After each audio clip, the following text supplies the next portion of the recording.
She noticed him wiping the edge of his sleeve against the wound on his face. Drawing closer, she moved his arm aside to examine it. At first, Egon tried to dismiss her concern.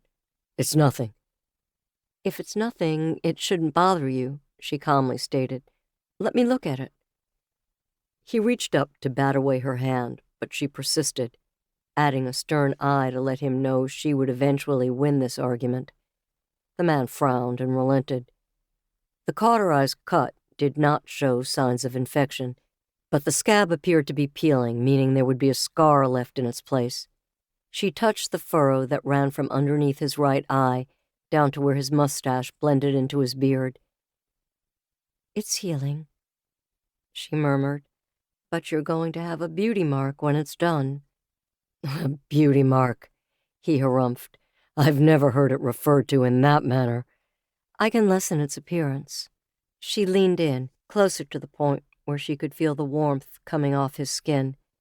The oils he used in his hair and facial hair, his breath wafted warm across her knuckles. She glanced up to meet his eyes, and for the first time realized they were a deep, dark brown color. Deep, dark, and filled with shadowed emotions. She cupped his cheek. The soft, fragrant hairs tickled her palm, but that was minor compared to the feelings tumbling over each other as they flooded her bloodstream. There was hatred, unrelenting sadness, unfathomable regret, and fear? His breathing quickened. She dropped her eyes to his mouth. She felt him clenching his jaws as he fought an inward battle. She started to say something. Instead, Egon pressed her hand to his face as he closed the gap between them. His lips touched hers, and for the briefest moment his mouth trembled against hers. Just as sudden, he broke away from her, jerking her hand away and hastened to the far side of the room. Caught within the unexpected roil of conflicting emotions, Genesee continued to stare blankly at his back. Forgive me. I swear to you, I never intended for that to happen. It was as if—" She ran over to him before he could finish his sentence. Grabbing his arm, she pulled on it until he turned around to face her, then threw her arms around his neck to plant her mouth on his again. His body literally shook in reaction. Gradually, his hands found her waist, and for a second she thought he was going to push her away when his arms wrapped around her. He held her tightly, almost possessively against him, and his kiss overwhelmed her senses. Her mind reeled as her own body tried to bathe in his warmth, in his nearness.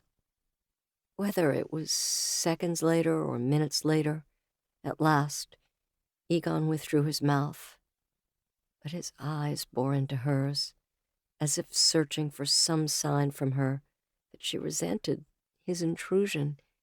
Genesee made certain the smile she presented him showed her true feelings. She pressed a finger to his lips. "Don't speak. Don't apologize. And by the stars, don't let go of me." Resting her head on his shoulder, she nestled her face against his neck and closed her eyes to savor their closeness. They lost track of how long they remained within each other's embrace.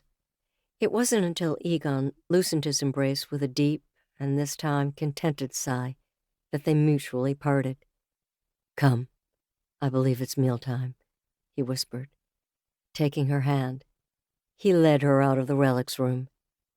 Nothing more was said of their encounter for the rest of the evening, but it didn't stop Genesee from wishing the incident wasn't a one-time occurrence.